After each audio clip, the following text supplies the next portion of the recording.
Richard Kasanda. He's a South African, and he's coming again from another background. Richard has several years of banking, finance, investment, and commodity trading experience. He's worked with great names like ABSA, First National Bank of South Africa, Capital Bank. He's worked with Diamond houses in Diamond Commodity houses in the UK, and today he's a founder of a company called Mine Rich Commodities, and is based out of Lusaka, Zambia.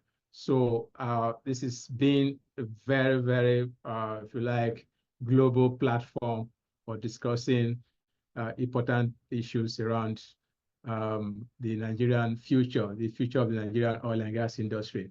Richard, please, will you please step forward, and happy to listen to you now.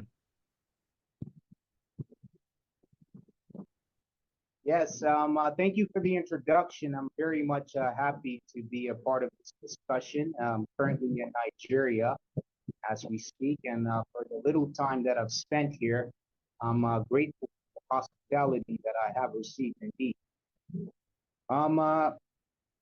With regards to the oil and gas sector, and what I've come to find out here is that in terms of energy has been something that Nigeria is facing difficulty that best way to tackle this energy crisis need to go into renewable energy as spoken by Dr.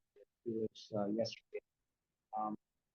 Renewable energy is probably future, and I think that reducing understanding that gas is becoming a problem for Nigeria, even though you supply a lot of gas, but your whole system with regards to the blame game that is happening with the gas companies saying they're not getting paid enough.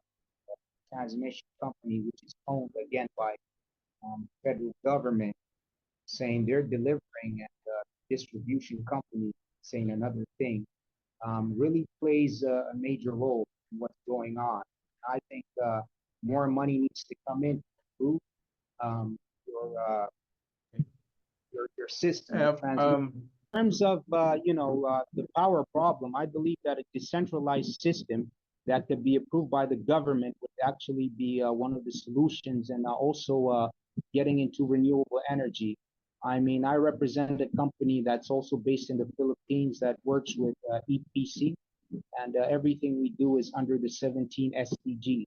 So looking in that sector, and the knowledge that was brought forth to me that I sunk my teeth into, I believe a decentralized system would be necessary for Nigeria, and also investing in the corporate powers in private sector.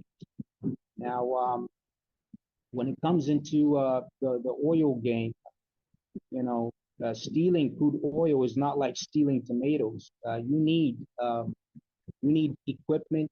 You need people in the inside. So that's something that's killing the investors to come in, because money is money. The risk is risk, but you got to understand it in that aspect. So in terms of the oil sector, it's a very reserved and tightly controlled sector, which I believe, again, more government control. Then what we do as young Africans that want to better, and also the young Africans who want to come into this business and actually make a positive change and impact. I believe, again, insurance is key. Sanlam, I believe Sanlam is in Nigeria, if I'm not mistaken, that insures a lot of these oil companies, because I'm new again, but oil is where I also invest some of my capital. So just looking at the pros and the cons, the activity I was in Kogi State this last week. We had a good transaction with the governor in the agri sector. So plantation, if, you guys spend a lot of money on the palm oil, which I believe is also a major resource. But all in all, I represent Africa, and Africa has $6.2 trillion in assets and natural resources. The main thing is that we're spending so much on cash-backed debts and loans. And if we can come together and put our heads as Africans and businessmen to actually get real business done and proper structure and foundation, I believe even the counterparts of Europe, USA, China, and India would be able to give us the respect that we need. Again, it starts with us first.